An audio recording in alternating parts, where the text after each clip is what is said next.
Ez itt a Hard Talk, sziasztok!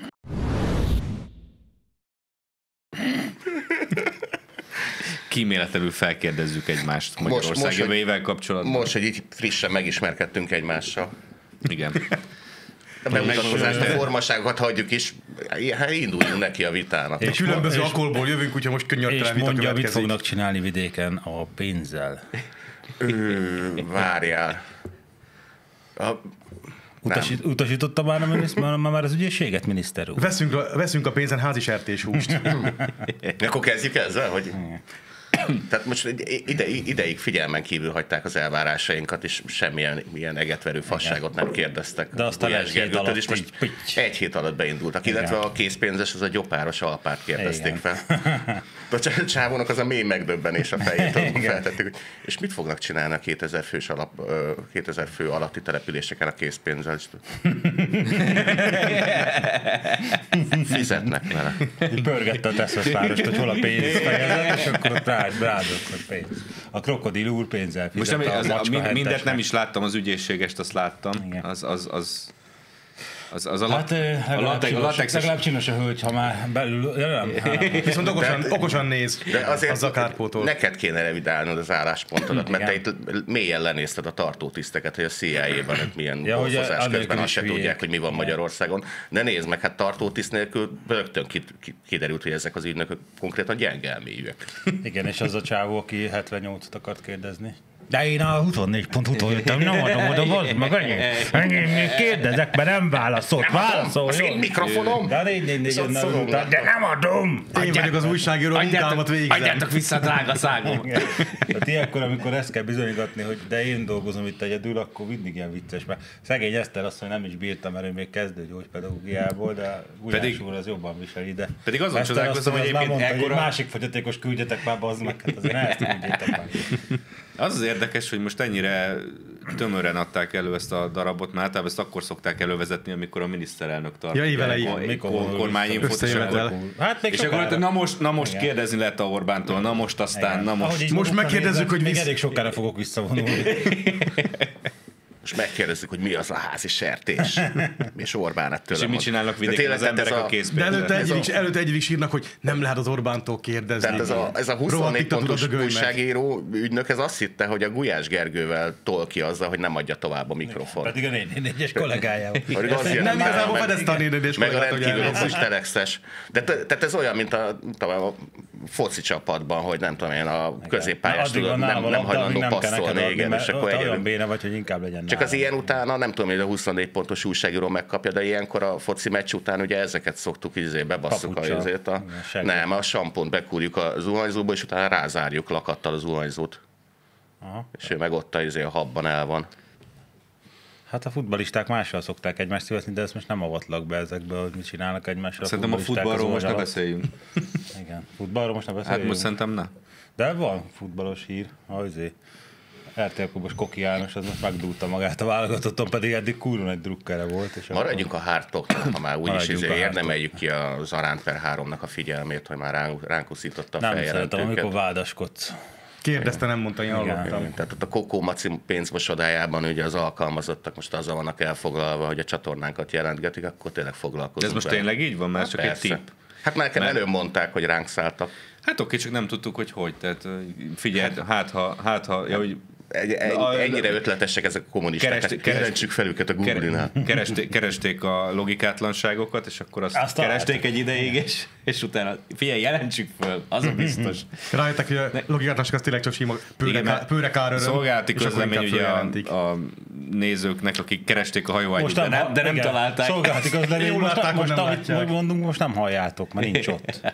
Hallani halljátok, csak nem látjátok. Olyan vagy, mint a templomban az atya, aki lebassza a híveket, akik nincsenek ott. Csak azokat tudja, akik ott vannak, úgyhogy most mindegy. Szóval, hogy is volt ez a Hard Talk?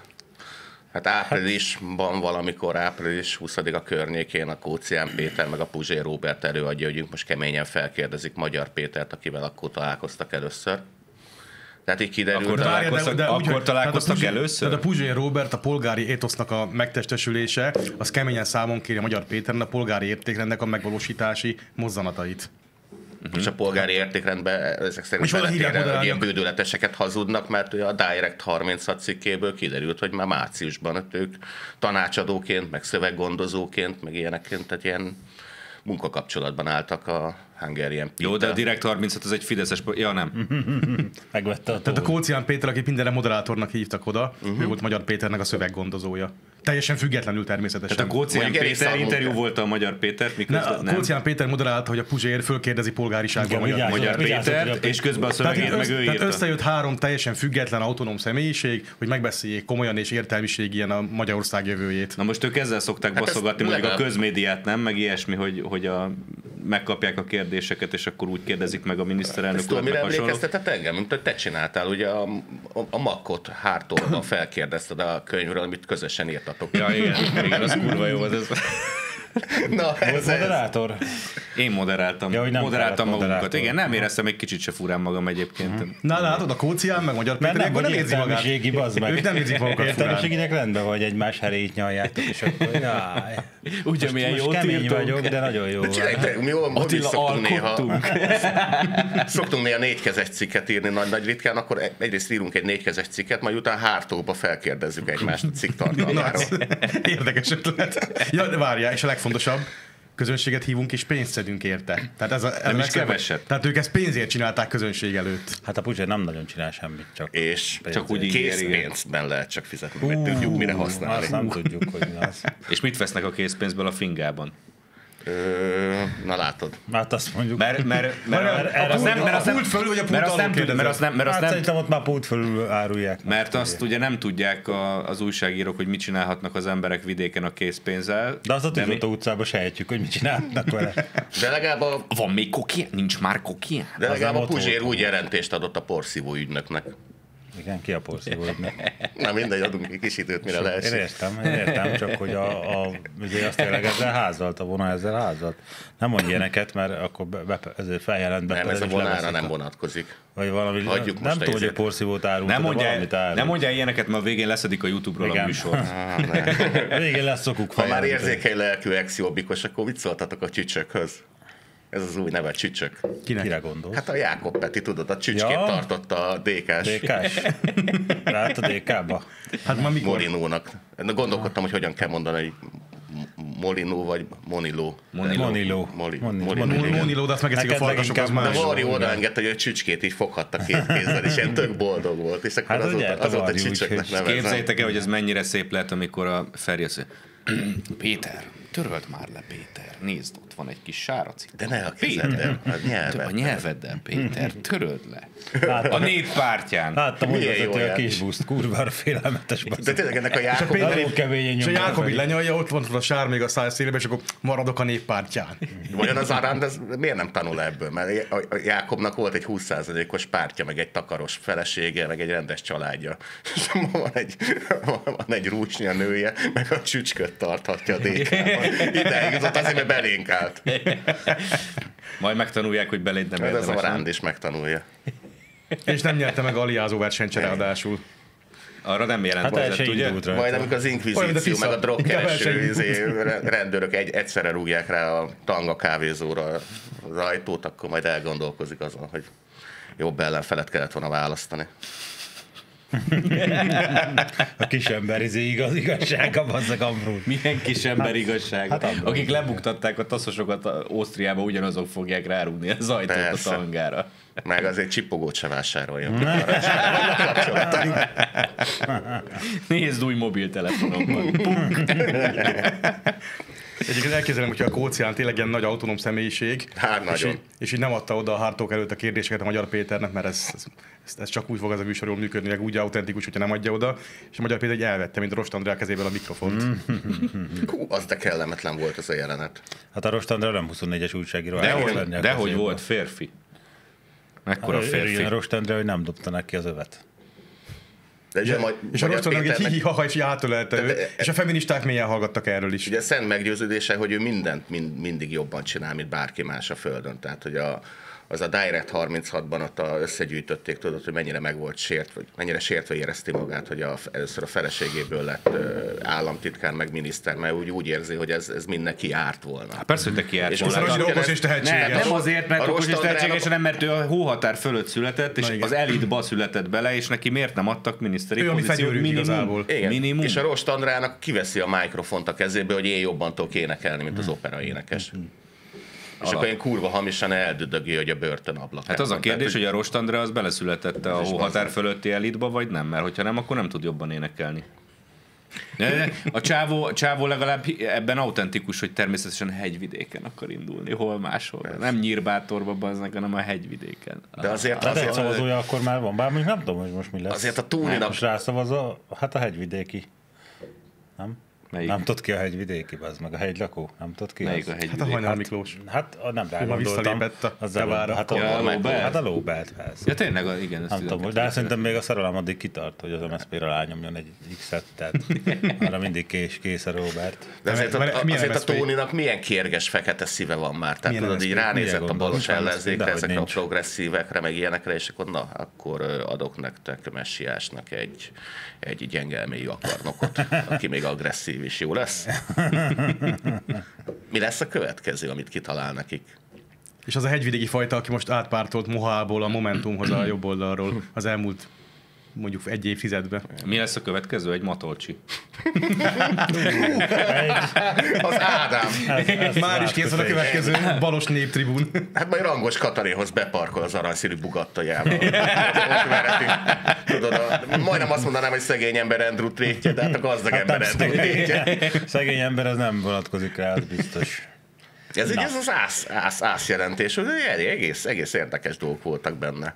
Tudjátok, ez már nem hogyan ott képződik láttad a először. jegybanki nyereség, ami ugye elveszti a jegybanki jellegét, és alapítványi jelleget vesz fel? Hát ugye mindenféle ilyen árfolyam nyereségekből.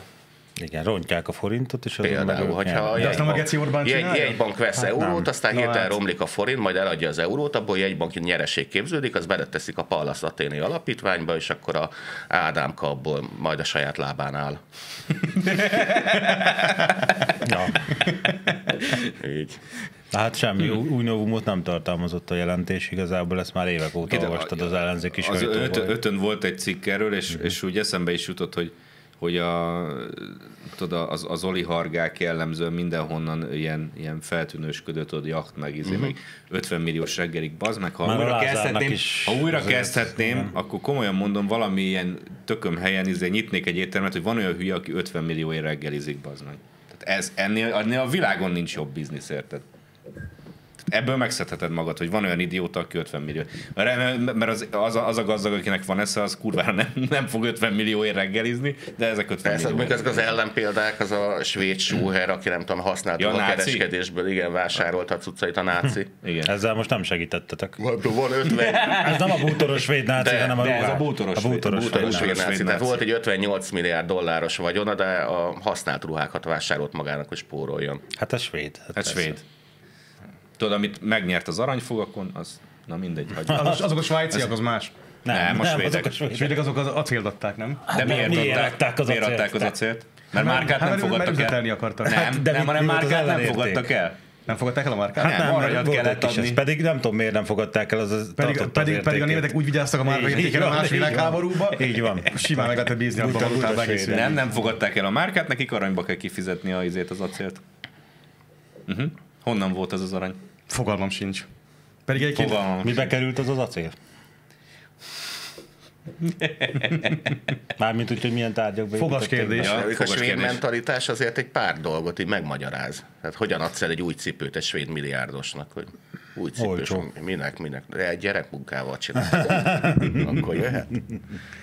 Meghalt bele zsidó? Akkor megveszem. Nagyon jó. A cipőfűző kényszermunkával. Jattot is adok. meg is erőszakolták a gyerekeket Nagyon közben. kis édes lelketek van, már látszik, hogy nem gondoltuk be az igazi svédbe, mert az azt kérdezné, hogy és a bőr az milyen? Ilyen bőrből készül, ez a zsidó csinálta el, persze, hogy ezt csinálta, de a bőr az milyen fajta bőr, tehát... Van-e rajta tetoválás? Igen. Askenázi, vagy nem tudom, tehát most nincs kedve. Felkapcsolja az olvasólámpát, és játékosan világítanak azok a tetoválások. Igen. Svédek, hát nem én leszek. De most látom, hogy az Európai Unió kezdi átvenni ezt a svéd. Igen, hát készüljünk fel a válságra csomag, és hogy kakilj az acsiba, ne a WC-be. Nem tudom, hogy belekakilsz az acsiba, és megdobálod vele a Putyint, tehát, vagy mi a... Kitör a háború, azt nem tudom, hogy tudják, mivel jár, de hogy 72 óráig meg tudnak enni, igenis utána. És hát Putyin, vagy akkor utána, hogy... Nem értette a lényeget, villámháború lesz, addigra nyernek. Ja, persze, 72 óra alatt? Persze, hát blitzkrieg. És azt tudják, hogy az oroszok így visszalőnek olyan dolgokat? Az oroszok nem lesz idejük mozgósítani se. Oké, bocs. De akkor minek kell 72 órás csomag? Hát azért bekajja 72 óránál. Tehát azért egy blitzkrieg simán lefut 3 nap alatt most ez. Tegnap megbeszéltük. Mi baj történhetne? De mi megyünk oda, akkor itt nem lehet mit tenni. Azért, mert mi fizetjük meg, hogy a márka, most az euró, az megtartsa az értékét a háborúban. Szóval a Bájarccal megbeszéltük, hogy fel kell készülni az oroszokkal vívott háborúra, de nem kell 72 órára csomagolni élelmiszert, tehát be kell tározni egy jófajta viszkit, azt meginni, a másnapossággal nem lesz problémánk, viszont a legokosabb, vagy a legrészegebb porszám, azok mi leszünk így ráégve a falra. Igen, én is úgy gondolom, hogy az atomháború az nagyjából ilyen dolgokkal jár, hogy ott minek kell 72 órás csomag, hogy mi lesz 72 óra múlva, hogy akkor gondolják, hogy elmegy a... De nem merik kilőni. Most látom, hogy a Zelenszky szerint a Putyinnak már elgurult a helyére, és mindjárt meg fog halni, és de akkor minek megoldódik. kell kajacsomag, hogyha nem merik kilőni. Tehát megint itt akkor próbálom a logikát találni, hogy... Nincs logika. Ne keressed. Egyébként nem merik találni. Szerintem a atomháborúra úgy kell készülni, hogy se, tehát ez a Kennedy-éknek volt a rakétaválságnál, hogy akkor tanakodtak, hogy hova kéne a családot evakuálni, és akkor arra jöttek rá, hogy sehova. Tehát most hova faszomba evakuálod a családot, minél hamarabb meghalnak, annál tehát, hogy túl is éled, így kimászol, és aztán mi lesz? Értelme nincs, tehát nyugodtan maradjanak a helyükön. Tengersakeszű nyugati politikusoknak tényleg azt, hogy milyen szellemi kapacitásokkal intézik a közös ügyeinket, arra a legjobb példa ez a hír, hogy megpróbáltuk lecserélni a Starlinket, de nem sikerült.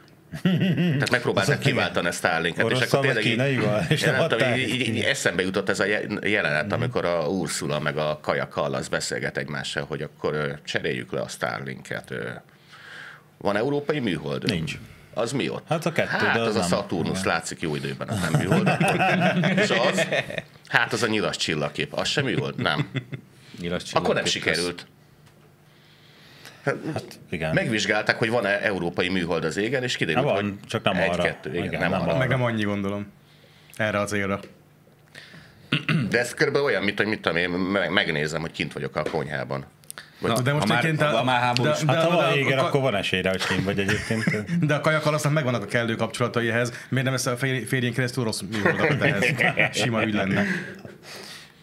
Jogos. Vagy ahhoz nincsen a mikrocsip. Most, hogyha már a háborúnál tartunk, akkor az első hírt az be is hozom, dörzsöltitek a tényet. Ez lehet az utolsó békés nyarunk, véli a német hadtörténész. És képzeld el, amikor ez... melyik nyár? Melyik nyár? De valaki erről kiváló cikket. Hát persze, amikor bementek az amerikaiak. Igen, amikor a zsinagógákat gyújtottuk. Az utolsó békés nyár, amikor a kristály éjszakán emlékszel? Jaj, de szép volt. Látszott minden csillag. Na, mi van, Ambrózi, mit keresel? A sajátomat erről. Na. De azt, hogy írtam címet. Tessék, a kis farkas az itt eddig. Igen? Most a sorrend megfordul. Most eladja a heti hetesben azt, amit a hócipőben már igen, nekem ezt a címet sikerült adni, hogy a háború a német nép funkciója, véli a német hadtörténész, aki szerint jövőre már harcban állnak Oroszországgal. Hát, figyelj, Kurcál, tudod nekem mondani, hogy mi történik akkor, amikor Németország harcban áll Oroszországban? Veszítenek. Előbb megjön a tél. De most lehet, hogy egy kicsit gyorsabban veszik. Amerikai katonai rendészet miért nem tényleg száll ki, és kicsit cipőzi meg ezt a jó embert, hogy miket írsz már, barátom? Nem ezért vagyunk itt 80 év, vagy ilyeneket írogassál. Abban reménykedik ez az ördögi germán, igen? Hogy a Putyin megőrül, és ráveti magát ott a mindenföldi jóban dúskáló Litvániára, az kell neki. És akkor mi lesz? Tehát, hogy a megmaradt fél herejét a kezébe szorongatva Putyin így mindig nézi Litvániát, hogy itt van nekem az a kurva nagy ország, és a világ szárazföldjének nem tudom én az 1/4 Oroszország, de nekem minden elképzelhető nyersanyaggal. Kell Litvánia. Ott a Szuwałki folyosó. Igen. Oda gurulta. De hogyha egyébként ez megtörténik, akkor a németek így mit fognak csinálni azon kívül, hogy néznek? Tehát mik a tervek? Mert valószínűleg Nem hátrálnak, nekik is kell Litvánia. Hát ha nem hátrálnak, akkor ott döglenek meg, de hogy azon kívül mit... Jó, igen, de most így, tehát mi a tervezés? Mennek a Memelvidékre. Jó, ezeket mind értem, csak hogy így... Tehát érted, hogy... Örülök, hogy érted, mert a németek nem értik. Én nekem azért alternatív kötvényeket is árulnak, hogy kezdődik a játék. Először Igen. MAFO kötvényeket kell árulni, utána meg a... MEFO, igen. MEFO. Hát ott döglenek meg, de utána a Szerintem azért nem így lesz, végrehajtással hogy így bevonul a Putyin Tallinnba, és akkor azt mondják nyugaton, hogy... Tudom, de hogy azt mondják nyugaton, hogy hát azért Tallinnnél nem fogunk háborúzni. Szerintem az így szokott, nem? Tehát, végül csak a kajakallasz férjében. igen, én nem emlékszem rá, hogy mit tudom én, Danzigot ott bevonultak a németek Danzigba, vagy hát voltak még harcok is, ugye az inkább német város volt, mint lengyel, jóval inkább. Nem emlékszem rá, hogy akkor... Tusk apukája máshogy emlékszik. Igen, tehát nem emlékszem rá, hogy ilyen űzött vadként vetették rá a németekre magukat, hanem ott hát... De mikor első világháború után? Nem, a második elején. Azt csak akkor foglalták el? Hát persze, az egy szabad állam volt, ugye? Hát egy darabig, igen. Azt a háború elején foglalták el. Korábban. De hogy nem az volt, hogy akkor most innentől végizében az meg... Jó, de legalább Lengyelországot, vagyis Csehszlovákiát megvédték. Hát igen, tehát ezeket a parasztokat meg Lengyelországot is. Elengedték a táblán, mert kurva messze voltak tőlük, és akkor hadd menjen, mert nem úgy se tudunk érted semmit. Jó, de ezek angol szászok soha nem hazudnak.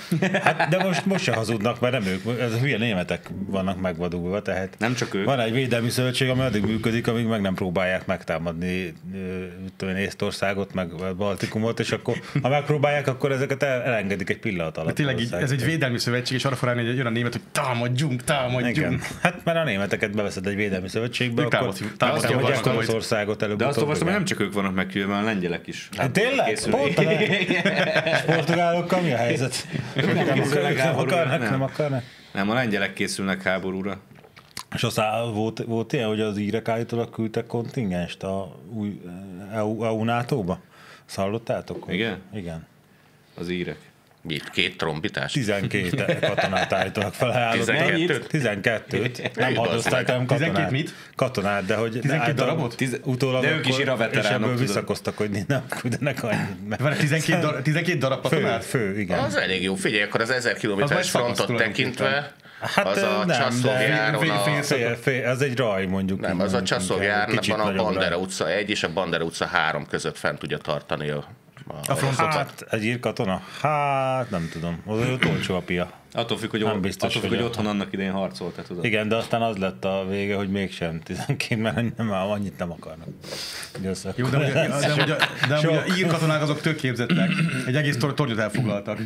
Ógruber vezetésével. Ja, igen, csak hát a legtetejét nem sikerült, hogy ott bolyongott benne a légkondiba egy bohókás német, aki keresztül húzta számítást. Aki megvédte a szabadságot, meg a demokráciát. A szabadságot, igen.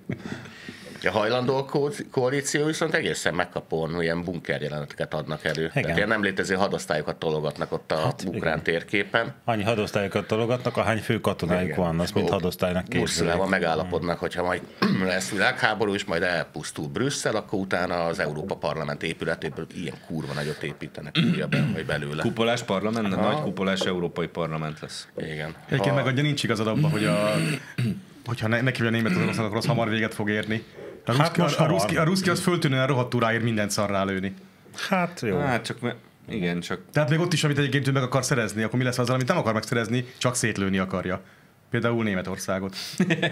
Ha arra kerül. Úgy gondolod, hogy Németországot nem is akarja megszerezni? A Putyinnak. Te meg akarnád szerezni? A Putyinnak szép évei voltak ott fiatalon. Soroljunk. Én azt szeretném, hogy a tágértelemben vett germánok visszaadnák azt, ami nekünk jár. Tehát pénzben és területben is.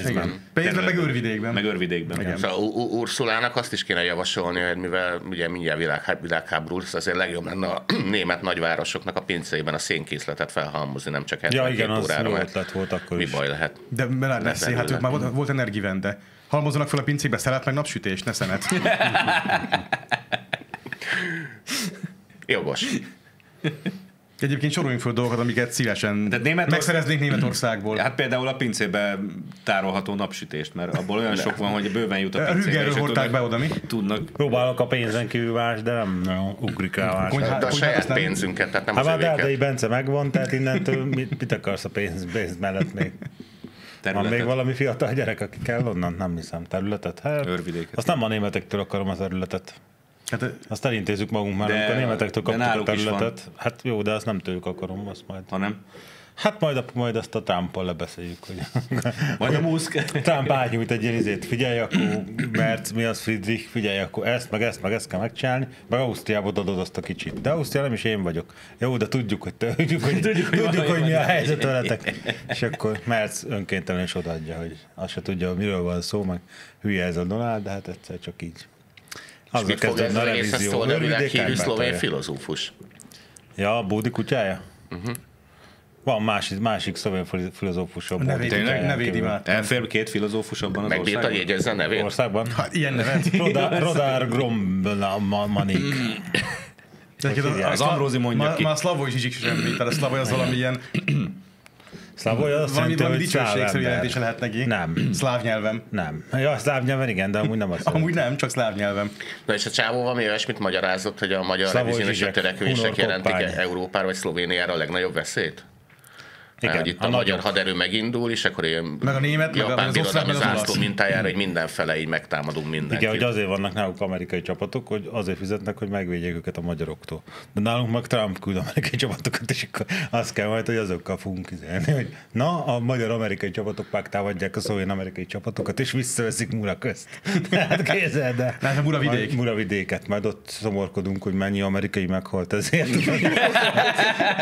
Olyan lesz minden osztrák-orosz háború Csehországban. Tehát ilyen zsoldos seregekkel az, mint a korai Itáliában. Most voltatjuk egymás várát, és nem hal meg senki, mert csak hálókkal dolgoznak. Valószínűleg az amerikaiak se törik kezüket, lábukat, hogy a másik amerikaikat megöljék. Csak fogságba ejtik, és akkor rengeteg csere alapunk lesz. Tehát jaj, de szép lesz. Én értem ezeket a nagy félelmeket, Nagy hogy... szlovén filozófusok, nagy gondolatai, ugye? Igen, szóval értem a nagy szlovén filozófusok nagy félelmeit a nagy Magyarországtól, de az a helyzet, hogy Magyarország most így eléggé pici, mivel valamikor valakik nem tartották be a tiszteletbe a területi Nincs olyan, hogy integritását. Nagy Magyarország. Ezzel szemben mondjuk egy nagy Szlovénia, nagy Szlovákia, nagy Románia az annyira reális veszély, hogy meg is valósultak. Most is meg vannak valósulva éppen. Inkább ezektől kéne félni szerintem. Ezek a reális veszélyek. Igen, ezek a szlován birodalmi törekvések. Szlován. De Na, ugye a fickó nevét azért ne hagyjuk ki.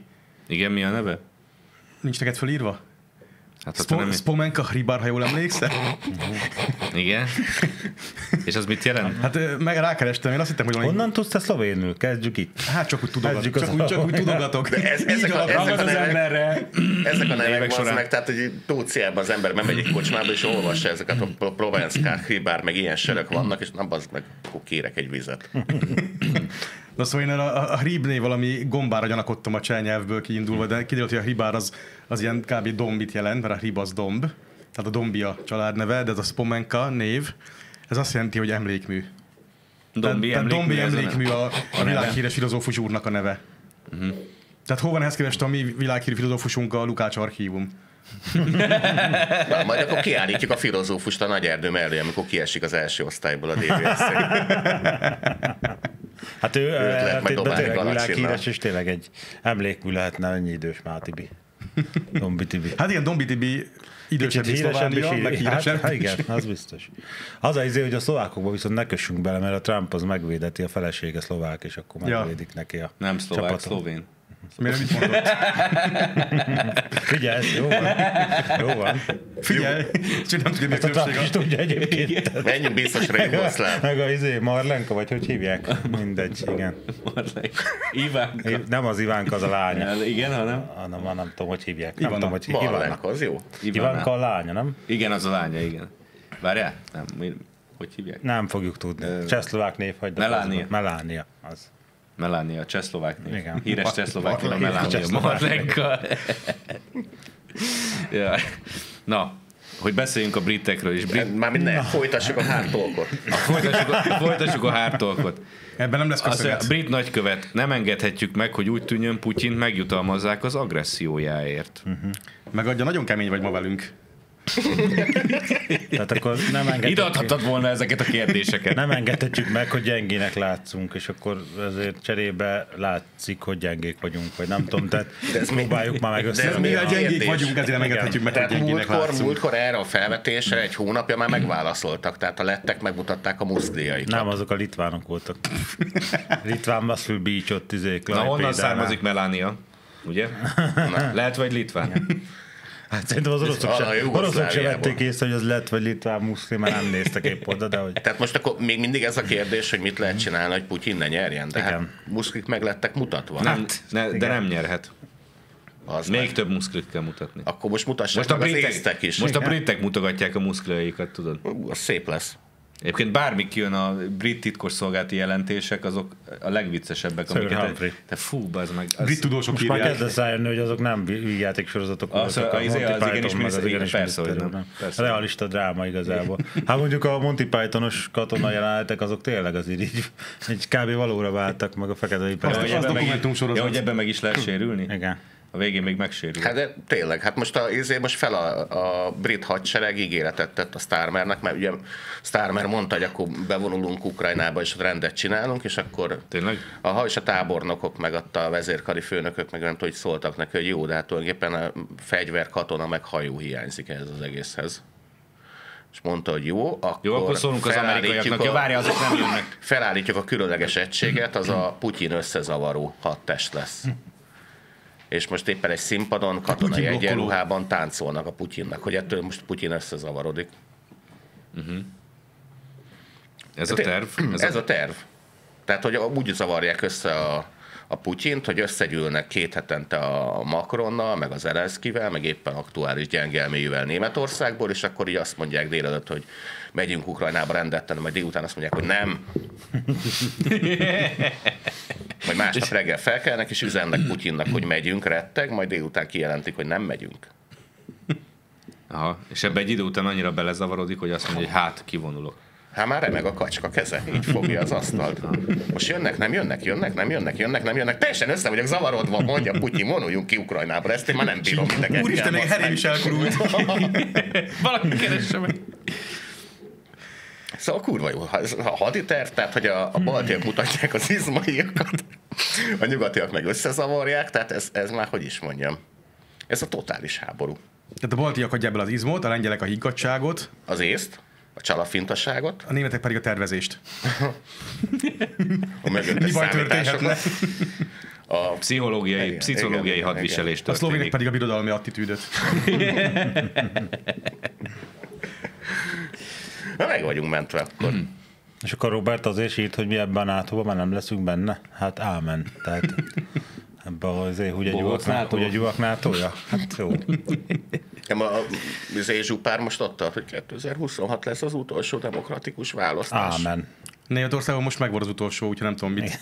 Igen. Ukrajnában mikor volt az utolsó? Hagyjuk ezt Ki a emlékszik már arra? Neked is van múltad, Ukrajnának mondjuk nincs, de neked is van múltad. Jó, de hát egy veszélyhelyzetben nem lehet választásokat tartani, tényleg? De az meg most Németországban nem kapott az AfD semmilyen bizottsági. Vagyis alelnöki pozíciót a parlamentben. Aha. Tehát a második legerősebb párti nem kapott alelnöki széket. Azért már nácikok. Sőt, irodát se kaptak. De mindezt a demokrácia oltárán. Tehát Németországon egyébként olyan az egész választási rendszer, hogy így rettegnek a tekintélyuralmi berendezkedéstől, Rettegnek meg a faszt. diktatúrától. Imádják jó, persze. Ez olyan, mint amikor az Ambrózi mondja, hogy imádják az tekintélyuralmi rendszert. Imádják a kukit, ahogy te Egész mondod. nap arra Persze. gondolnak. A kukit imádják. Hát igen. ezt mondjuk. Végül is a kettő egyben is esett náluk egy jó ideig. No, szóval Ja, nem egy jó ideig, csak egy évig. Mondjuk Budapesten mondjuk a gyermekvédelmi törvény értelmében lehetne ESZÁ felvonulást tartani. Valószínűleg Nem lehet. nem lehet. De most már más se lehet, láttad? Nem látjuk többet a Bimbit. Jaj, Nem láttad, hogy nem. Nem Fidesz, látjuk többet a Bimbit? Fidesz Bimbit. miatt nem fogod látni a Kristóf Bimbaját. Kristóf azt mondta, hogy ő nem hiszi, hogy ennek az országnak szüksége van rá, és ezt jól hiszi. Csak az a kérdés, hogy melyik az az ország, amelyiknek van. Hát Izrael vágó úr. Izraelből elhúzott. Nem, de ő ezt úgy mondta, hogy nincs rá szükség, mert mások itt megoldják ezt a munkát, amit amúgy ő is csinálna. Kb. Ez munkát? volt hát, vagy tevékenységet, munkát? szóval. Mi, hogy megmutatják a bimbit az utcán? Hát, gondolom. Ezt tényleg megcsinálja bárki, de mi ebben a... Tehát, hogy nem kell neki csinálnia, mert ezt itt mások is oldják, amit ő csinálna. Úgyhogy én nyugodtan akkor mehet tovább. Hova? Görögországból, akik most, ha jól tudom. És ott görögök kívánnak bimbót? Hát ez már legyen a görögök problémája, ezt most hadd nem Hát oldjuk. szerintem a görögök nem láttak még férfi bimbót. Nagy dúszörrelzetű, de náluk azt eltakarja. Hát jó is nekik valahol szerintem. Csak ilyen barátok vannak. Szóval akkor nem lesz bimbó, hogyha Fideszre Hát a barát szavazunk? nem görög. Nem lesz bimbó, hogyha Fideszre szavazunk, azt mondod? Aha. Vagy csak nem fogjuk látni? Nem fogjuk látni. Hát, pedig nagy szükség van arra a férfi bimbóra. Csak mit tudom én, pár 10 000 éve gondolkodunk, hogy mi a francnak kell a férfira is, de mindegy. Most ilyen a Kristóf az jött, hogy hát akkor ne szűrabott a szűz Kristófna szoptas csecsemőt, azért kell az a bimbó. És akkor most gyakorlatilag De mehetek ott a Leventi költőbe, amúgy azt figyeltem. Várda Kristóf. Hát ezt az áldozatot, Wilbur nem is titkolja. Arany János óta senki nem énekelte így meg, amit most ők vállalnak, hogy dalolva megy az 500 Velszi bárd majd az arcfelismerő szoftver alá. De nem mondják a Orbánnak, hogy éljen. Tényleg mi lesz egyébként? Most ruhába fognak Pride-ozni? Azért ez már tényleg túlzás. Tehát én nem Föl lesznek költözve. Az lesz a prűd. Igen, prűd. De egy rendőr, és hogy kihúzkodja a pávatollakat, hogy uram, azért mégis. Hölgy uram. Hogy összegyűjti egy egész kosárról. Vagy lesz előtt egy öltöző, ahol ezeket le kell adni.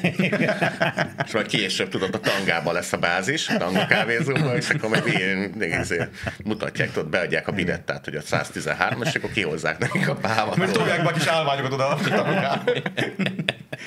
Tele akaszgatva mindenféle értékes ruhadarabokkal. Micsoda geci ez az Orbán. Boák, tangák, Micsoda geci ez az pávatollak. Orbán, hogy az utcán föl kell öltözni. Igen. Hát ez... Felháborító.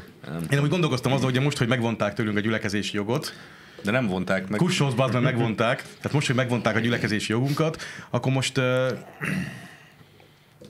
egyrészt mi lesz velünk, tehát a demokrácia az ennyi lesz, de ha esetleg mégsem vonták volna meg, akkor kimehetünk-e úgy tüntetni, közben mondjuk helikopterezünk mesztelenül. Azt úgy szabad-e? Hát ők ezért a jogodért harcolnak, hogy kimehessél. Harcolnak, úsznak, trombitálnak, meg ilyesmi. Ennyi futóbolondot. Nem, az úszóbolond volt. Ja, akkor Szabó Bálint. Hatházik kimegy, és így trombitált a hajóval. Hatházik kimegy, hogy akkor most megmutatom, és így fél óra múlva, és fogja a fejét, hogy bazd meg. Hát azért... Ki megy, hogy én vagyok itt a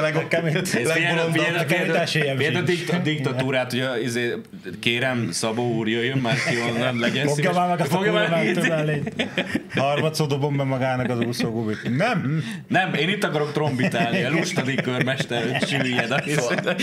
Van egy társadalmi réteg. Tehát nem tudok. Ennyi baromlik, komolyan. A magyarországi ellenzék az mindig lenyűgöz. A rendőrök úgy voltak vele, mint a maxi pocak, tehát hogy hát lenne ezért a gyerekért. Ezért tehetséges gyerekért.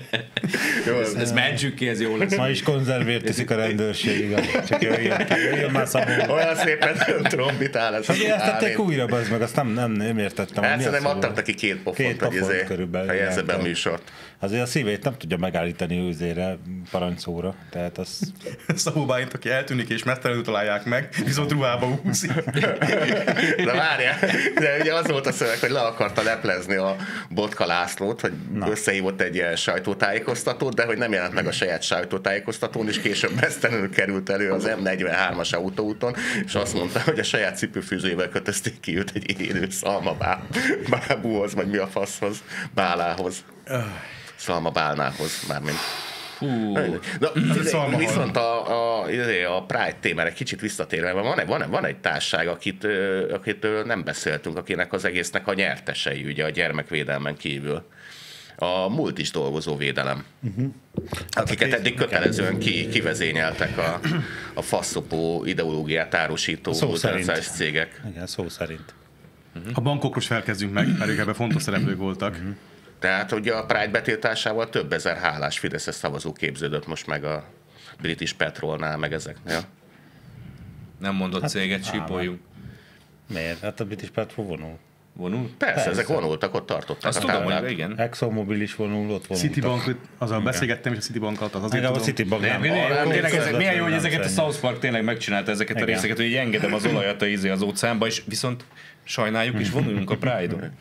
Azok az alkalmazottak tényleg ilyenek voltak, hogy amikor a Laci interjú volt, hogy nagyon örülünk, hogy itt lehetünk. Nem, ennyit nem beszélhettek az alkalmazottak. Nem, Nekünk kb. Így beszélt, és akkor megláttam az ott a kápó. év legnagyszerűbb ünnepsége. Tök jó, hogy harcolhatunk az LMBTQ személyek jogaiért. Köszönöm, hogy itt lehetek. Szabadságáért, De ezt igen. meséltem már itt, hiszen, és akkor meglátta ezt az egész jelentet, ugye mikrofonnal kérdeztem, és meglátta ott a céges kápó történéseket. Egy ilyen, hát ilyen eléggé Karen modorú néni volt. Na hát. Oda jött, és én nagyon magabiztosan, hogy kérdez, hogy mi történik itt, és akkor mondtam, hogy itt a hölgy nyilatkozik, és akkor oda ment a illető hölgyhöz, hogy szeretnél nyilatkozni nekik? És akkor a nő így mondta, hogy Nem szeretnék nyilatkozni. és akkor felém fordult, hogy köszönjük szépen a lehetőséget viszontlátásra. Tehát ekkora szabadság van ezekben a cégekben. A dolgozók szempontjából. Tudod, nagyjából olyan, mint a nagy durranásban, amikor a túlszulejtett tábornok, hogy mondja, hogy remek a koszt, jól tartanak. És közben morzozik a szemével, vagy Igen, és ember. közben igen. És megkérdezted a nőtől, hogy akkor hölgyem megmutatja a bimbót? Vagy nem volt ilyen hogyha már ekkora Hát a szabadság? nő volt, ezt honnan tudod? miért Honnan mutatná a gondolod? bimbót? Hát, Ez ennyire? asszumoltam a genderjét. Aha. Hát Jó. jó, akkor nem tudom. Akkor csak a fiú Ilyen régi bimbó. módi fasiszta vagyok. Csak a fiú bimbó, annak Hát csak annak van szabadság. divatja. Aha. Hát annak legalább valami értelme is van, mert mutogatják a Pride-on. Most már több 10 000 éve gondolkodunk, és kiderült, hogy ezért kell, bazd. Mire jó férfi Hogy az bimbó? Orbánt felidegesítsék azért. Jól van. Na, hát akkor megfejtettük. Viszont találtam egy érdekes egy évvel ezelőtti anyagot. Az a baj, hogy most elkezdtem gondolkodni, és kurva undorító. Valahogy tereljétek el a gondolataimat. Jó, eltereljük. A Hintalovon Nem lehet, alapítvány, ami egy hogy ilyen... vegán tej folyik belőle? Csak ilyen hangos gondolkodás. Most elgondolkodtam, milyen undorító, tereljetek el a figyelmet. Nem lehet, hogy vegán tej folyik belőle. Köszi, bassz meg. Na, Szóval a Hintalovon alapítvány egy ilyen klasszik soros istáló, de ugye az egész a gyerekvédelembe csomagolják ezt a sorosizmust. Ők tavaly Pizzával védik a gyerekeket? körülbelül, és egyébként nem mondom, hogy nem csinálnak egy pár olyan dolgot, ami tényleg értelmes, meg hasznos, csak az egésznek ugye az a lényege, hogy közben tolják a sorosista, vagy globalista sorosszekeret, és nekik van egy Az a klasszik szektás, Így van. tehát amit a drogellenes fellépés, de Tehát mindig van, mert egy-két, ami eladható, Igen. meg hogy hasznos is, csak az egésznek a célja az végtelenül gonosz. És van egy tavaly júniusi aggódás. Ugye tavaly júniusban tele volt az ország ezekkel a fideszes háború plakátokkal, hogy így meg úgy a háború. És akkor ezen aggódott a haladó oldal. Meg is hogy állítottuk a háborút vele. Így van. Ja nem? Az meg. majd a britek a táncikálással. Még nagyobb plakátot kell építenünk. Vagy doboskört kell oda vezényelnünk, az vagy megoldja. litvánizmokat. Na és akkor azt Nem mondják, letteket? Hát, vagy letteket. és akkor azt mondta a Hintalovon alapítvány Ez a ebbe a litvánizom olyan, mint a Kristófon a melbimbó. Mondjad. aggódásában, hogy a kampányidőszak sem lehet ok a gyermekjogok megsértésére. És azt mondják, hogy a kormány kommunikációs kampánya most már egyértelműen és jól láthatóan nem veszi figyelembe azt, hogy Magyarországon 1,8 millió gyerek él, akik a háborús plakátokat, a szórólapokat, a mese közbeni fizetett hirdetéseket ugyanúgy látják és hallják, mint a szüleik. Mese közben Nem nincs vesz- fizetett hirdetés. nem lesznek háború nem veszik ellenesek, figyelembe, hogy milyen sok gyerek van, akikben ezek a plakátok, a rádióból, tévéből hallható fenyegető szövegek félelmet és szorongást keltenek. Az kizárt dolog, hogy a Tehát a gyerekeknek hat, amit látnak. Nem igaz. Nem gondoltam igaz. volna. Ó, na ez érdekes. Tehát ők ezen aggódtak egy évvel ezelőtt, és De a Pride az nincs ilyen a befolyása. Pride ott nem hat, hogy a gyerek mit Képzeld lát. majd a gyereket 20 év múlva pszichológusnál. És akkor az apukám 1 éves voltam, eltolt egy háborús plakát előtt. Azóta bevizzelek éjszakánként. És van egy kedvenc kommentem is. Nonsens, hogy a 6 éves kislányommal arról kell beszélgetnem, hogy mi az a háború. Hát egy 6 Én éves szégyellem- gyereknek ezt már lehet, hogy kéne tudni. Miközben Én arról szégyel- szeretnék neki beszélni, hogy amikor a nárai tejéből, vagy melyéből tejet Kristóféból. fakaszt, Én az milyen szégyellem szép. magam, rettenet, ami itt folyik. De egy 6 éves gyerek az, azért az már nem egy tudom én, egy Az már 3 éves, igen. Hát azzal 2 meg ugye. lehet értetni, hogy Hát mi a figyelj, a háború. Balos lehet, Amennyire hogy te tudod. érted, persze, már lehet. Így van, viszont az, hogy mi a Pride, azt szerintem sokkal nehezebb neki elmagyarázni 6 évesen. Igen, mondjuk a 6 éves gyerekek nem próbálnám elmagyarázni, a németek miért próbálják állandóan az oroszokat megtámadni. Mert De kurva egyszerű. ez még nekem sem. Mert rettenetesen buták. Igen. Hát ilyen fixáltak, igen, de hát. Hát meg az ördög teremtményei. Tudod, vannak ezek a leegyszerűsítő magyarázatok, amiket a gyerekeknek szoktunk adni a világ bonyolult dolgaira, de a németek esetében ez teljesen igaz is. Azért mert csak. Tényleg akkor leegyszerűsítő magyarázat, akkor azt mondd már meg nekem, hogy van ez a Barabás Dihár nevezetű nőfalú állat.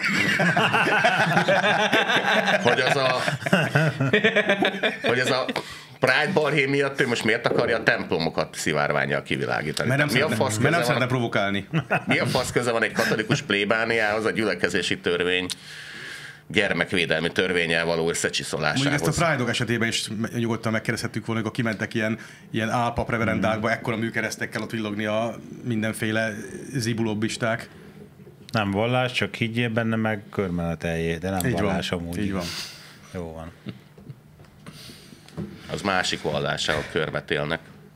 Körmenet. Körmenet. Szülye. Én értettem, hogy az Ambrózi viccelni próbál. Ma hoztam körmetért vallást is. Láttad a hírekbe? Átnyomhatunk. Menjünk. Na ott van az igazi, az jó fog szórakozni. Kepes András, ha megtalálom. Igen, Aha. ő is. Yiddish catfight. Az történt, hogy Az ráhívták történt, a hogy rendőrséget. Kepes András hirtelen lemondta a Köves Lomóval való beszélgetést. Elutasítok mindent, ami vallási köntösben a kirekesztésről, a hatalomról, a képmutatásról szól. Írja többek között Akkor sokáig ott ülsz majd a vallásod mellett, azt egy klasszikust idézzünk. Döntését Fröhlich Róbert cikkével támasztja alá, amiben az országos főrabbi bizniszegyháznak nevezi Köves Lomó által vezetett Chabad közösség. Ja, azért már a Fröhlich kurva nagy fasságokat írt az Emmiről, ezért a Kepes lemondta a beszélgetést. De szerintem itt ennek az egész nyertes a Slomó legyen, nem kell ez a fasszal beszélgetnie. De sokkal viccesebb, hogy bement hogy hívják a rabbit, mert azt nem vittem el, hogy így ember. Mordehai. Igen, Mordehai Rabinovic. Rabinovic, igen. Tehát az magyar koppány hunor, bazd meg. És akkor egy alatt voltam, hogy hülyéskedtek. És akkor az volt, hogy a rabbival ment imádkozni a zsinagógába. És ráhívták a rendőröket. Az kurva jó. Kezdett el a rendőrséget, így halásszák azt a szerencsétlen Szabó Bálintot, dobálják neki ezt a szart, és akkor megcsörög a telefon, hogy jöjjenek gyorsan a Kazinci utca zsinagógába. Jó, már is megyünk, de mi a probléma? Itt imádkozik egy rabbi. A rendőr azért lehet, hogy ott a Gulyás Gergelybe átment, hogy igenis, tehát ez valahol rendben van, nem? De hát ez ortodox, és akkor ezért kell kivonulni a rendőrnek, mert az ortodox rabbi az ott nem. De a Fröhlich rabbi is Azonnal megmondta, hogy itt nem, verjék, igen, tehát hogy az Emmi az ennek üzleti tevékenységét is folytat. De miért és akkor melyik nem folytatsz? ennek válasza az volt, hogy akkor osszátok meg a dohányuszai zsinagógának a bevételét. Igen, tehát ez melyik egyház nem folytat üzleti tevékenységet? Hát abból finanszírozzák a Ebből többit. van az egyház, igen, tehát Hát például a Tisza meg a Finga, ez egyik se. az nem folytat, igen. Nem. De a Persze. Fröhlich az annyira nagy tudású ember, hogy azt hiszi, hogy a neológoknak is vannak jesiváik. Tehát, hogy nagy koponya. Ezt is megírta? Aha. Kibaszott hülye ez a Fröhlich Róbert. Nem akarok beleszólni, ez a ti dolgotok. Én csak azt láttam, hogy a rabbira ráhívják a rendőröket, mert imádkozik a templomba. Amúgy nekem itt valami nem stimmel. Tehát, hogy itt van a Fröhlich, a Kepes, meg a Slomó. Tehát itt van 3 zsidó, és 2 felé mennek. Ez fordítva szokott lenni. 2 szokott 3 felé menni. Hát majd várjál majd ilyen Spice Girls, hogy aki együtt marad, az is majd szétbomlik. Tehát így, először csak a kisebb részt hasítják le, de a maradék is össze fog veszni, ne aggódjál, mert... Mi ez a Igen, másik? szerinte a Chabad tettei a magyarországi zsidó közösség teljes eltörlésének, kisajátításának, átformálásának és család lenyúlásának kísérlete.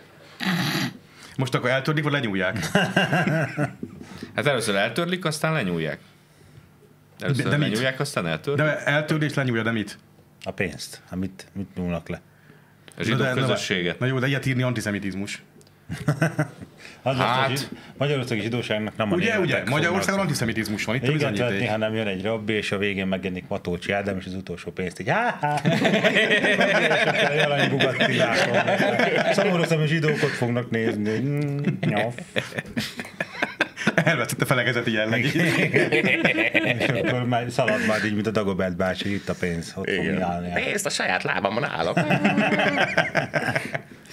Egyébként ez a izé, most már Lázár is láttam, hogy megdúlta magát. Hogy ezt is vedett. Hát de mit mondott? Azt mondta, hogy vakarjuk le magunkról a NER kullancsait. Hát igen, az Európai Unió meg a jogvédők azonnal védjék meg a NER kullancsait, bazd meg. Hogy lehet ilyet mondani? Dehumanizáld az oligarchákat. Igen.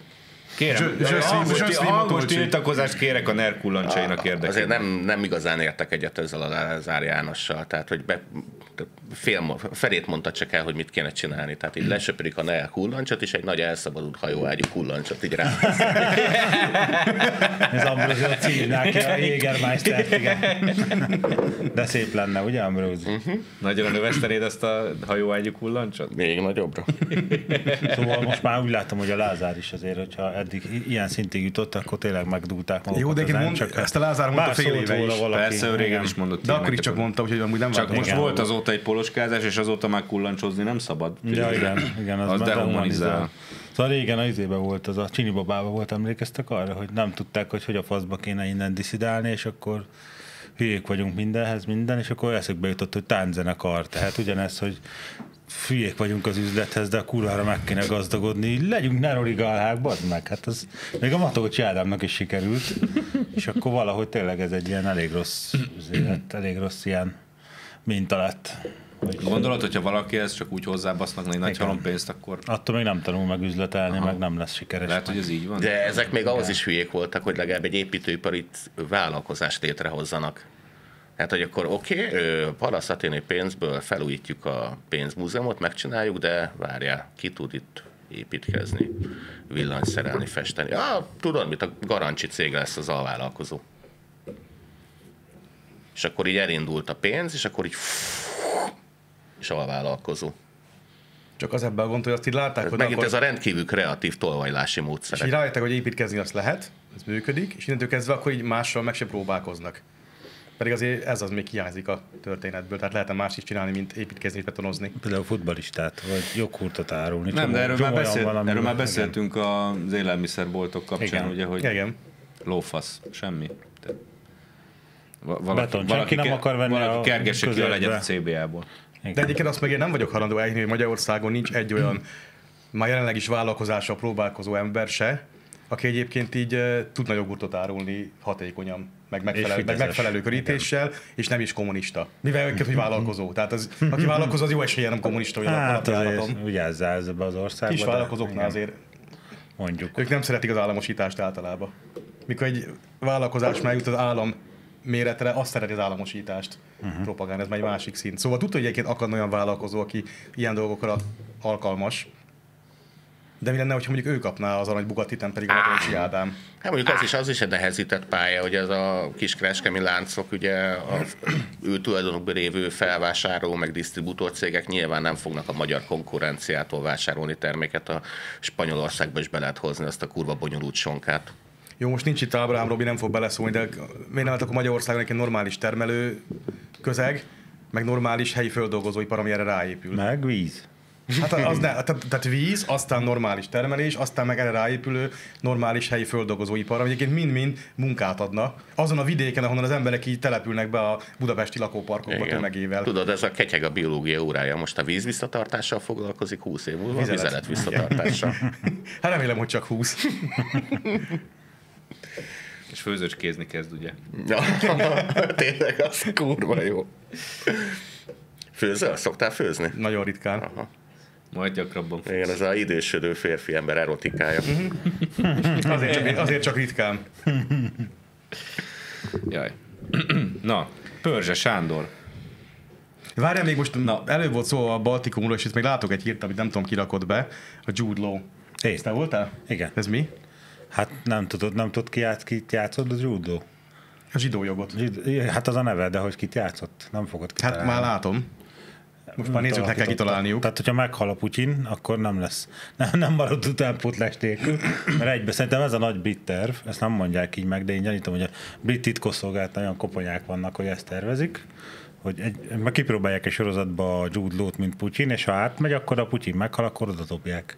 Tehát itt délután 5:30 meghal Putyin, és akkor 4 óra 47-kor becsönget a Kreml ajtaján. Nem, beesik az ablakon. Vagy beesik az ablakon, jön, akkor hello, akkor jöttem Putyinnak.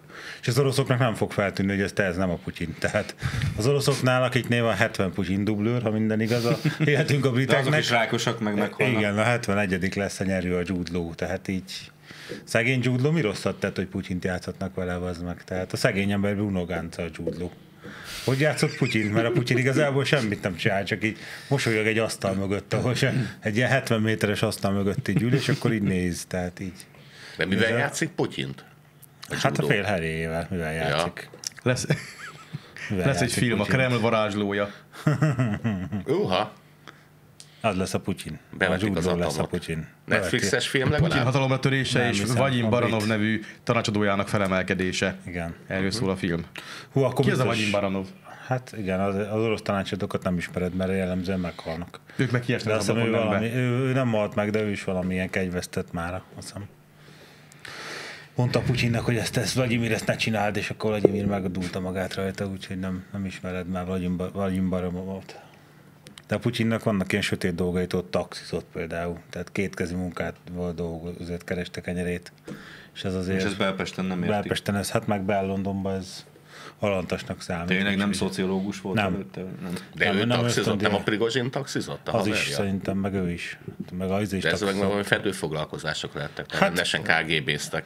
Azért annak idején az elég kemény volt az időszak, ugye, amikor még a KGB altisztek, vagy a KGB tisztek is valószínűleg ott mellékessel egészítették ki, amit tudom én, 40 forint 30 fillér jövedelmüket, mert kb. Ennyit ért a fizetés. Hát igen, ilyenek, tehát azért az ott. Ugye ott tényleg az volt, hogy még a vezetőbeosztásban se kerestél lófaszt se az állami apanásból, úgyhogy Putyin megoldotta, és akkor taxizott.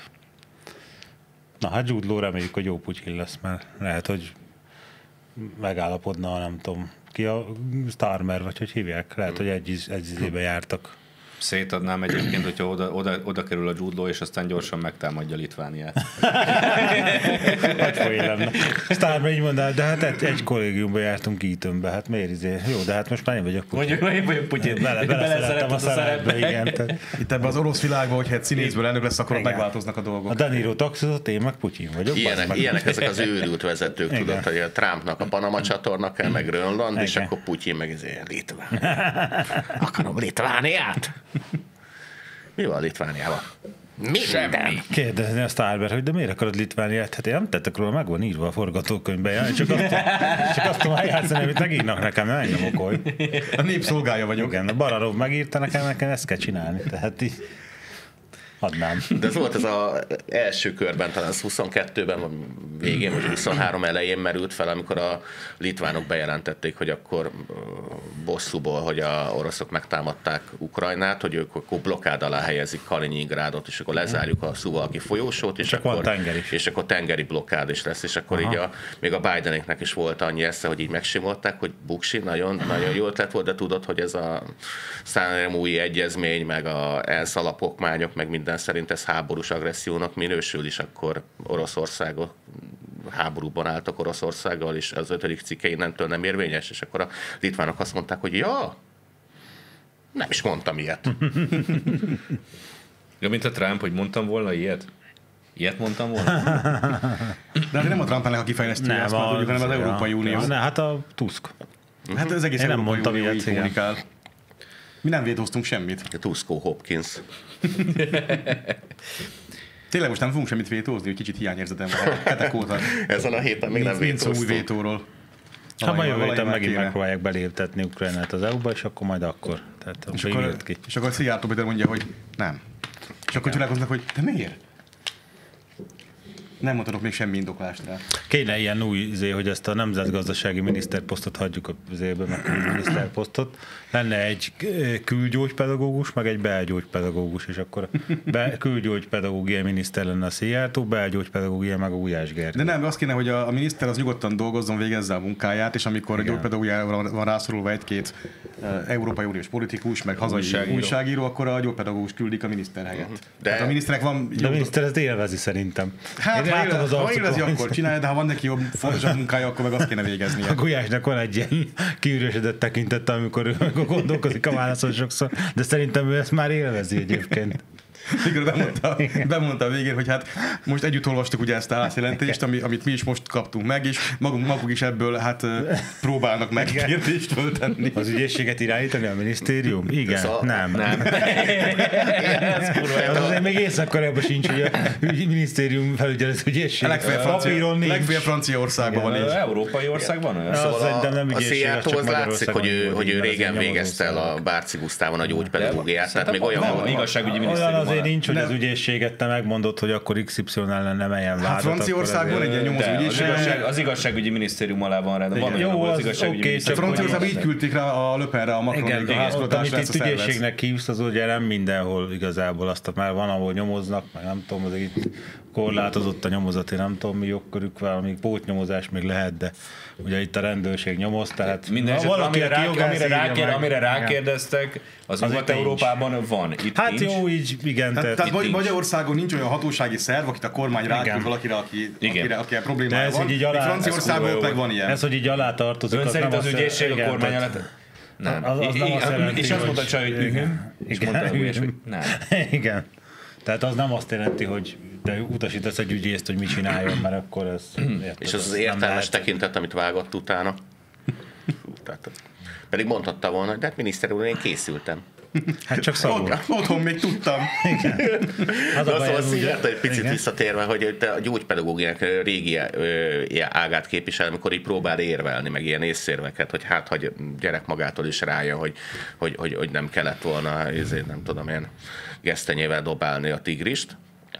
Pedig nem így kéne, tehát vannak már ilyen modernebb gyógypedagógiai dolgok, tehát ilyen párhuzamokat, ilyen játékosan tanítja meg a külügyminiszter társait a gondolkodásra. Tehát, hogy még mielőtt szavaznánk Ukrajnáról, szavazzunk, hogy a gyorsított eljárásba Szomália csatlakozzon az Európai Unióhoz, és akkor így azt mondják, hogy nem. De miért nem? Nem szeretitek a szomáliaiakat?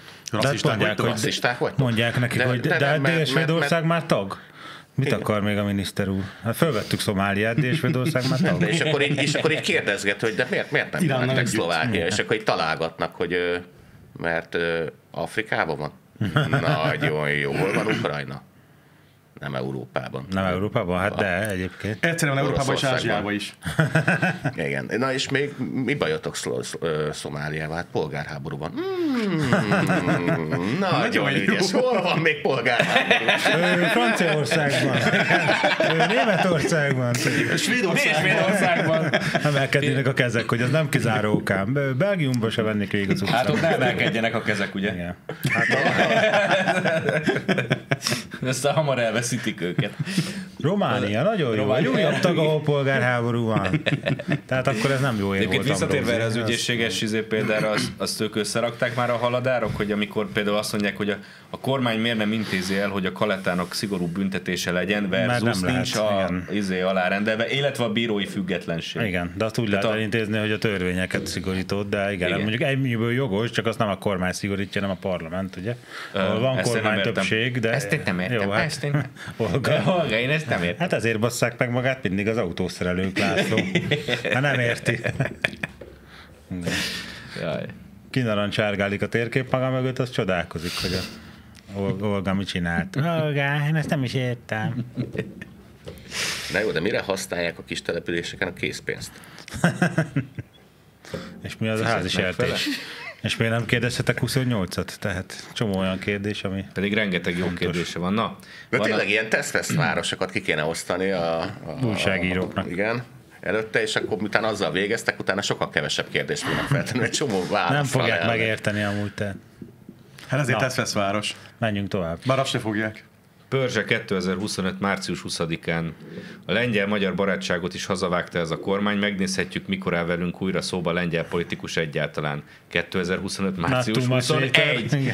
Március 21. A lengyel elnök Andrzej Duda és felesége Agata Kornhauser Duda. Érdekes. Andrzej. A lengyel... Andrzej, bocsánat.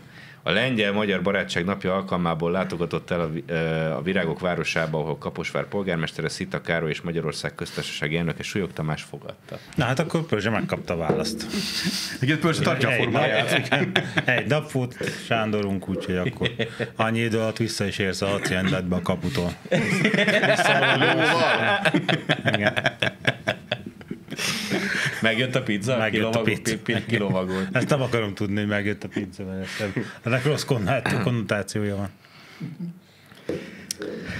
Igen, vannak ezek a hosszabb ciklusú emberek, mint a Kéri László. Én ezt nem értem. Tehát neki 4 év plusz 1 nap a ciklusa. A Pörzséi meg ilyen 23 óra. Jobb esetben ilyen egy pár hónap, amíg a kampány lefut, rossz esetben 23 óra. Pörzse olyan, mint a fókuszcsoport Ádám, hogy az oké, hogy nem tud dolgokat, de hogy szerencséje sincs, bazd meg, azért az mindig ilyen nagyon kis időintervallumokon csúsznak el, ugye. Miért nincs Kanada, mert nem volt még. Pár hónap hiány nem volt még Kanada, meg itt is. Hát ez kellemetlen. Igen. Nem baj, hogy gondolkodni nem tudsz, vagy tudásod nincs, csak szerencséd lenne legalább. De tanulhatna érvelést. Volna 2 napot azért lengyel-magyar barátság napjáig, de nyilván kellett a szenzáció a magyar hangba, mert tanulhatna érvelést a kollégájától, a Fülestől. A Füles az kivágná magát ebből a helyzetből. De hát továbbra se állnak szóba a lengyelek magyarokkal. De hát én nem így érzem. Hát, és emiatt szomorú vagyok. Hogy megdúlta magát a Fülesen, látod, de onnan nincs rá türelme ezekhez, úgyhogy... De ott is az érzelmeivel jött, persze, nem? Hát de mikor nem? Mi volt most a... Hát a hontatod, ami tényekkel operált, igen. És akkor a Dévényi legyőzte az érzelmeivel. Neki, hogy ott azért a saját majom is ott a családjának kilapátott némi üzét. Oldalanként 300 000 forintért adott tanulmányt, meg ilyenek, aha. És akkor Dévényi mondta, hogy jó, de ezt most félre kell tenni, mert nem tudom, és akkor mit tudom én, meg így, meg úgy, meg amúgy, és akkor a hontot ráripakodott, hogy mire bazd meg, hogy lop, és akkor lehessen így. Én nem így érzem, nem. Miért kiabálsz velem, András? Én nem azért járok ide. Nem tekem elég bajom. Te visszaszögelnéd a farkamat, itt ordítozol. Igen, nincs nekem elég bajom, elég, hogy nézd meg, hogy néz ki az ország. De nem tudod, mi van vidéken. Ja, Isten. Egyáltalán aki tudja, hogy mi van vidéken, az a Pörzse. Lóhátról végignézi. Hát ő azt tudja, hogy mi van a haciendának azon a területén, ahol ki kell lovagoljon. Osztrák külügyminiszter? Igen. Osztrák vagy német, nem is tudom. Az osztrák külügyminiszter... Olyan egyformák ezek. Melyik volt az osztrák külügyminiszter szándékosan homályosan fogalmazott, amiből nem derül ki, hogy az ausztriai buzikért aggódik. Ja, tudom, hogy ez melyik. Ilyen szót nem mondunk, mert följelentenek itt a Zaránper Mint hogy ausztriai? A végén még nem... A végén még nem leszünk a YouTube-on. Insel Café elintézi. Szóval az történt, hogy ugye telefonon beszélt a Szijjártó, meg az a német osztrák külügyminiszter. Az új lány? A Meinl, igen. És hol van a fordításom? Előbb itt meg volt. Ja, igen, jött az újságírók hülyesség versenye. Azt mondja, ennek is van egy az Insel Café jut eszembe, hogy a Szondi utcában, vagy mi a faszom nevednek a csatornák, ők is elismerték, hogy az Azária volt. Igen. Hát ők is ismerik az Azáriát. Tudják, hogy te jól mondtad. Hát jól láttam. És akkor posztolta az osztrák külügyminiszter a telefonbeszélgetésről, direkt ilyen így fogalmazva, hogy a melegek és leszbikusok, különösen a melegek és leszbikusok elleni erőszak aggasztó növekedése fényében fejeztem ki aggodalmamat. Az LGBT, IQ, XYZ, SH, Köp 3 plusz közösség szabadságával kapcsolatos, jelenlegi Magyarország jogszabályokkal kapcsolatban. LMBTQ, nem? Most már kezdem megfejteni az LMBTQ-t. Lehessen, melbimbót, és akkor majd utána a többi. Majd összerakjuk ezt most már. Takarás nélkül? Igen. Az a té. Na szóval a dologban az jön le, hát hogy... a Q az nehéz lesz, de mindegy, ezt gondolkodunk. Igen? Tehát ugye az egész el van kenve, hogy az, hogy most Magyarország miatt aggódik, vagy pedig az ausztriaiak miatt, az nem egészen világos a posztból. Queen Bizni.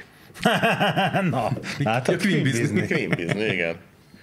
Mely bimból van Queen Biznek? Ezek minden aljasságra képesek. Ezt nem akarom tudni, hogy ez hogy kell. Jó, igen.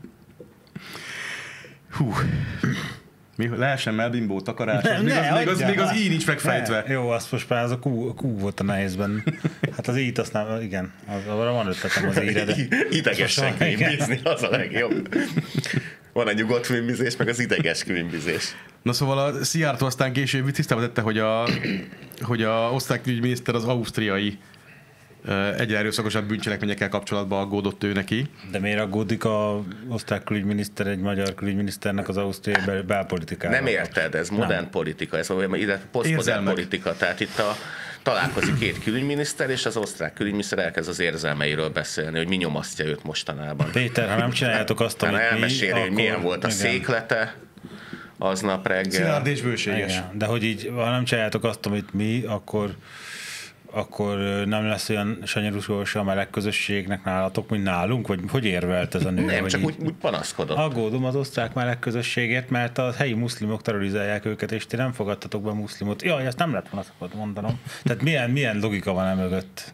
Az nincs. Mióta keresel logikát? Igen, hát osztrák külügyminiszterek mögött ritkán. És akkor ami a sztoriba vicces, hogy ez március 23-án történt, 8 óra 59-kor reggel megírta a Telex azzal a címmel a cikkét, hogy az osztrák külügyminiszter szerint aggasztóan növekszik a melegek és leszbikusok elleni erőszak Magyarországon. Úgy érzem, mint valaki alulmúlt a pörzsét. Nézzük. Na már ezt a Telex írta 8.59-kor, aztán Mandin lejött 12.08-kor, hogy ismét arcátlan hazudozásba kezdett a Telex, Szijjártó nem kimérte a portát, mikor a Szijjártó elmondta, mi történt valójában.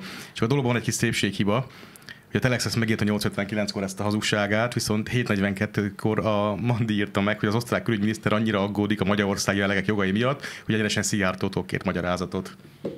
Hoppá. Úgyhogy a Mandineren kicsit néha kéne ő aznap reggeli híreiket is olvasni, megérni. Hát ilyen az, amikor nem tudja a jobb kész, hogy mit ír a balfasz.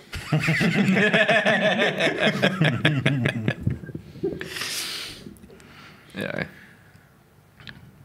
Na, Még van egy kompetenciamérésünk. de különben ettől, Jaj, a kompetenciamérés. hogy a osztrák külügyminiszter ilyen őszintén kitárulkozott a Szijjártónak, beállt valami pozitív változása az ausztriai meleg közösségek életében?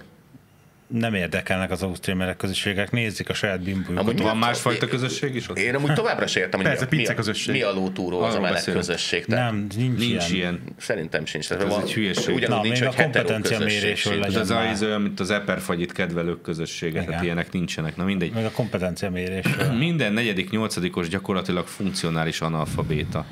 Én rosszabb arányt vártam A volna. nyolcadikosok mintegy 25%-a legfeljebb csak egyszerű információkat tud értelmezni vagy visszakeresni, és a 7 képességszintből jobb esetben csak második szinten áll.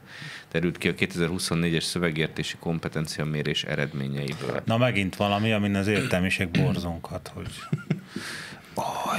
buták az emberek, de te okos vagy. Tehát ez a kompetenciamérés. És én is. Igen. Ez a kompetenciamérés, ugye hát komoly tudományban azért nem úgy zajlik, hogy egyszer megmérünk valamit, és akkor az úgy van, hanem ott ugye egy mérés nem mérés. Másik az a kompetenciamérés, tehát azért én hallottam, hogy ez hogy zajlik ilyen haveri körbe, akik még a középiskolában jártak, és csináltattak velük, hogy 6. óra után fociztak, és akkor a 7. órában, mit tudom én, beülhettek kompetenciamérést csinálni. Tehát így telefirkálták fasságokkal a lapot, beadták, és akkor most milyen végeredménye van annak, Azért nézzél már végig a nyugat-európai politikai eliten. Hát Jó, de azokat ott az 1/4 arány az nagyon jó. Tehát lehet, hogy lassan mi is hozzájuk hűlünk, és akkor hát én ezt értem, de mint egy átlag német a készségfejlesztő játékban. Ezt nem abból fogod levonni, hogy milyen kockát. kompetenciamérést csináltak szociológusok. De lehet, hogy ez egy jelzés arra, hogy mi is ugyanolyan hülyék leszünk, mint de ez azért, hogy a fiatalság ostoba és vége a világnak, ez nem tudom hány éve van, 300 vagy.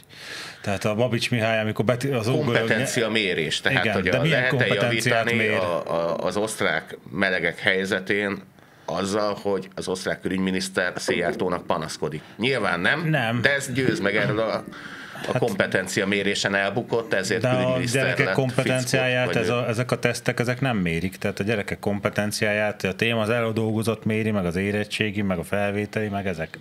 Tehát az tökéletes kompetenciamérés. Ja. Ez, hogy ilyen ENSZ, tehát az valami ENSZ szervezet Ja, egyébként. akkor néhány idióta politikus feleségnek elfoglaltságot persze, hát lehet ezekkel így a világszerte. bimbóutat hergelni, hogy az emberek ostobák, de te, aki olvasott vagy, és mit tudom én, azt a 30 utcát látogatod, ahol jó gimnázium van, és értelmesek a gyerekek, te okos vagy. és akkor bazd meg ez a kompetenciamérés, tehát ezt Trump nem szüntette még meg ezt az ENSZ sóhivatalt? Egyébként azért azt tegyük hozzá, hogy igen. Egyrészt nem vagyok azért ennyire optimista, hogy általában, nem is a kompetencia, hogy általában... Volt az emberiségnek olyan pillanat, amikor egynegyede nem volt funkcionális analfabéta? Nem volt szerintem ilyen pillanat. Ez nehéz, hogy nem volt általános olvasójog. Hát ezt így nehéz megalapítani. Tehát az emberiségnek 80%-a rendkívül buta. Ez tulajdonképpen egy tök jó arány, ez az egynegyed. Tehát most nem tudom, én mondtam, hogy én inkább 50%-ot vártam volna. Kanál vízbe csapnak vihart a kompetenciáig. Tehát erre 30 utcára visszatérve, ahol az elit gimnázium meg minden más található. Ahol okosok a gyerekek. Ahol okosok a gyerekek, igen, mert a mi gyerekeink. Az elit gimnáziumban ott egyébként tuti, hogy nincsen nagyon magasra hágó ilyen funkcionális analfabetizmus. Biztos, hogy nincs. Elnézve a Momentum teljesítményét. Olyan csoda lények jönnek ki onnan, mint a Fókusz-Csopi Ádám. Meg a Fegyőr. Igen, tehát ezek nagyon okos gyerekek, meg a Tompos Márton, bár az lehet, hogy ez a kisegítőbe vitték mindig. Szóval értem, hogy Radnót, mindenféle más elit gimnázium, de én ott se lennék nagyon elbizakodott egyébként ilyen szempontból. Hát az egynegyed szerintem ott se rossz arány amúgy, tehát ez nyilván most nem mondom, kiknek a hülye kölkeit is be kell nyomni helyekre, és azok is elvégzik valahogy, tehát valószínűleg azért előrébb jutnak. Hát mondjuk a Momentum az tényleg egy ilyen iskola példája a kompetencia hiánynak. Tehát elitiskola példája. Képzeld, elitiskola példája, tehát képzeld el, amikor a lakótelepi, meg a Havanna lakótelepi, meg az autószerelő, hogy oda teszi, hogy hátrahajtja a szárat, és azt mondja, nézd, sajt. És így beleugrik a megérfogóba. Fegyőr így arccal, tudod. És akkor mind a Guardi a G-ben csapatba így megvarikáltatok a szemben, sajt. Hát ma reggel. És itt előtte egy kifejtesség néz, sajt. Felhozom a csapdát is, hogy lásd, hogy felhúztam, és ha ide belépsz, akkor rámegy a nyakadra. De ma reggel volt a Momentumosoknál élő kompetencia mérés. Hú, nagyon rossz eredmény. Kimentek a Kunigundába, hogy majd megakadályozzák, hogy Orbán hazudozzon a közrádióban. És sikerült. És tudod, a kompetencia hogyan akadályozod meg, hogy Orbán bejusson a közrádióba? Leülnek a tévé elé. Az Orbán meg bement a rádióba.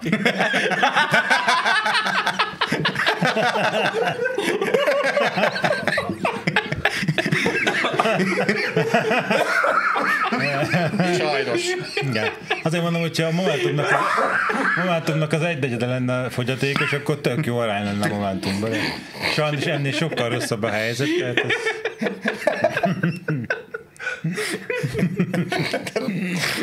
Tehát Mindenki a tévé elé ült le? Ez így sikerült. Akkor 0% az a baj.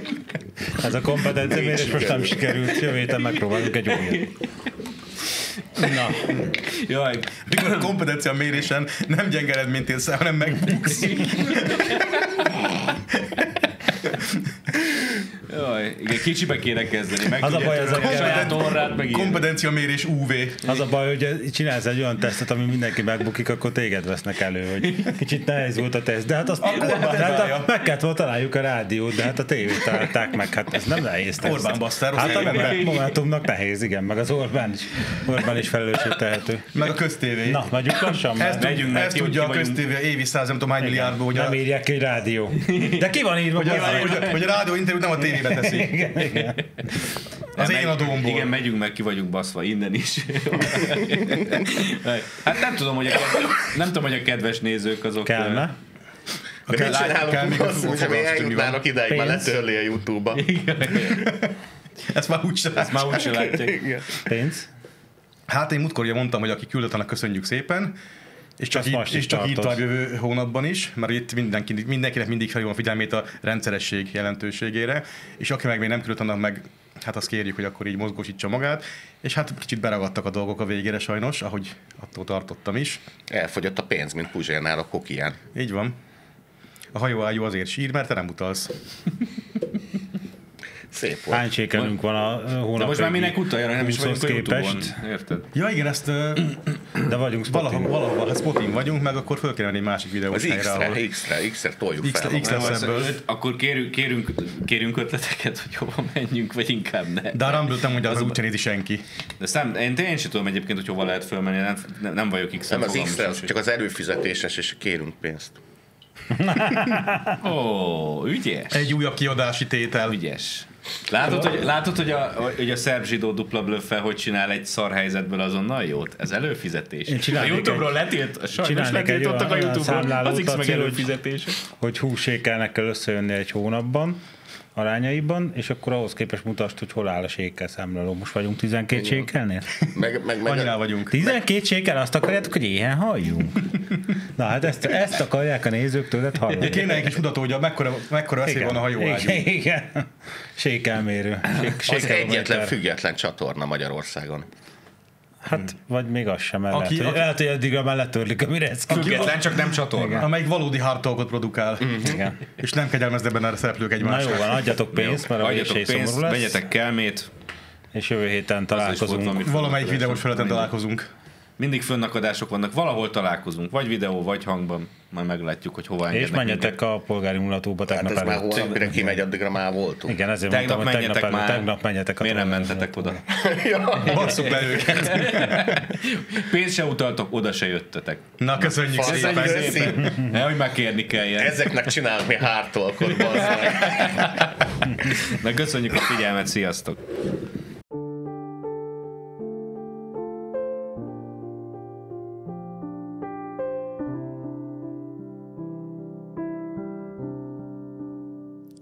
Na, hogy állunk? Alig jön valami. Itt tönkre fogunk menni. Fogd meg a vizemet már, csak ez jutott sör helyett. Egy gombóc fagyi, egy téglavaj, egy jobb fajta gírosztál ára. Hogy legyen hajóágyúd. Meg nekünk is. Meg a Jákob Petinek is.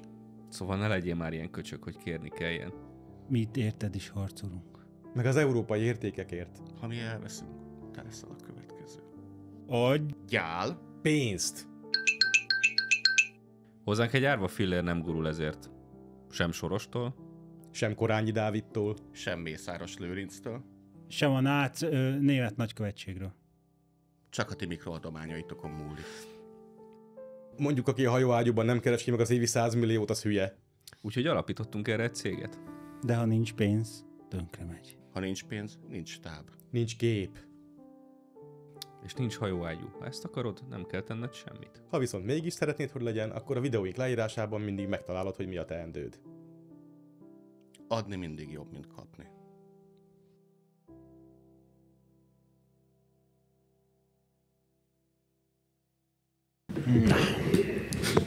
Köszönjük, tessék!